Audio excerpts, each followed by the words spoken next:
So, you just watched our teasers from the fluorescent shirts to the Listerine River, right?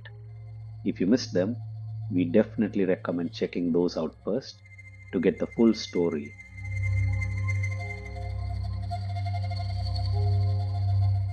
Now, it finally happened after all that back and forth on our eligibility to even do this expedition. The Hang Tien Caving Expedition. This is it. The caving begins.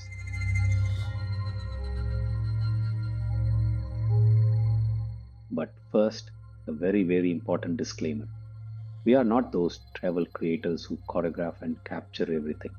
Our footage is, let's call it, captured in the moment, which is a polite way of saying we have absolutely no video of this entire first hike, like zero, none.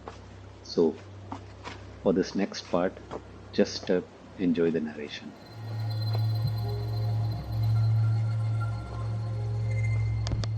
What you're probably seeing on screen right now is footage from a different timeline of the same expedition.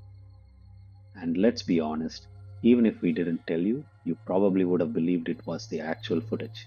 We're truth-speaking people at times. Now, we were all briefed. We got our safety gear. We were told what to expect. And you need to understand, this isn't hiking. Hiking is, walking on a nice path, maybe uphill.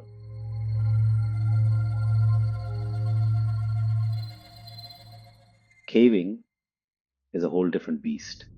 Caving is hiking plus climbing plus squeezing plus crawling plus wishing you had done more cardio, all while wearing a helmet.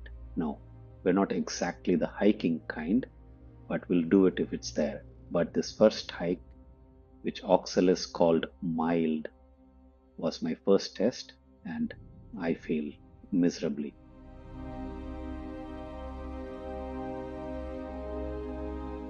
You know the term winging it? Well, the opposite of winging it is, let's call it anchoring it. I was the anchor, the slow link, dragging at the back of the group, gasping for air. Meanwhile, my son was at the front of the pack, briskly walking, chatting with the guide, not even breaking a sweat.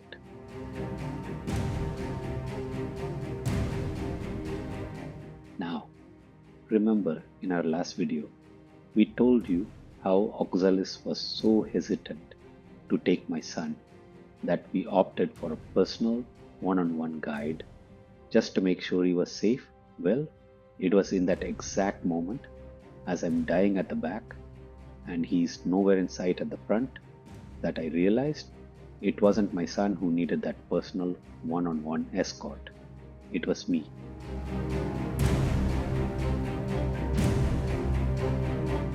Anyway, after the daddy anchor finally dragged himself to the end, we reached our first cave. The guide said, okay, we'll have a quick lunch in this small cave. Small, we walk in. And this small cave is huge.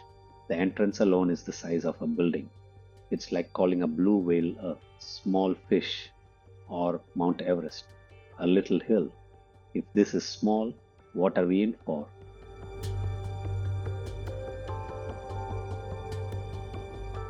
One thing about caves is the light. We were standing at one opening and the light was pouring in from another huge opening on the other side.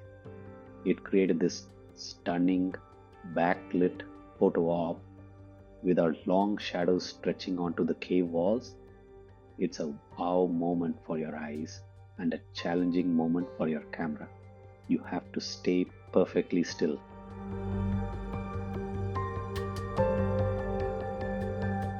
I did not stay perfectly still, so in a few of the photos, I accidentally moved my face, resulting in this wonderfully demented, blurry ghost look.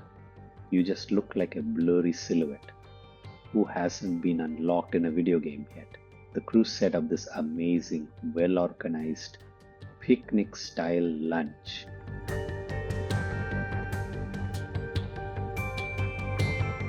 and we had a few minutes to explore this small cave where the guides gave us a quick lesson on how these massive underground cathedrals are carved out by water over hundreds of thousands of years.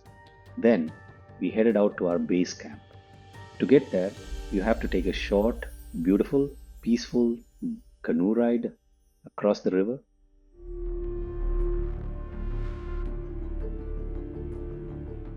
The base camp itself is awesome. It's the central resting area, tents all set up, with each group given its own separate riverbank to relax.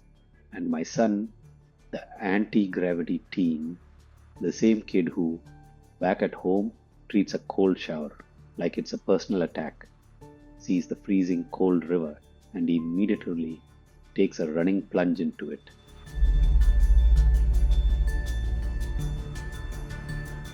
I guess a long day's hike is all it takes to get him to bathe, parents, take notes. The base camp was just perfect. The sound of the river flowing. It was so peaceful.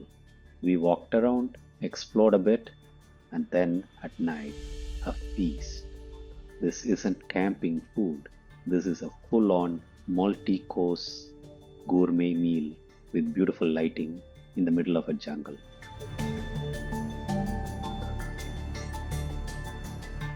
The Oxalis crew are not just guides, they are wizards. We crashed for the night in our tents, with the river as our lullaby. The next morning, the camp was even more magical, with this mild mist just descending from the hills. We were up early, we got some quiet, relaxing time, and another sumptuous breakfast. It was all just so peaceful, too peaceful. You know that feeling? The calm before the storm? Yep, day two. The real caving, our entry into Hang Tien itself, was about to begin.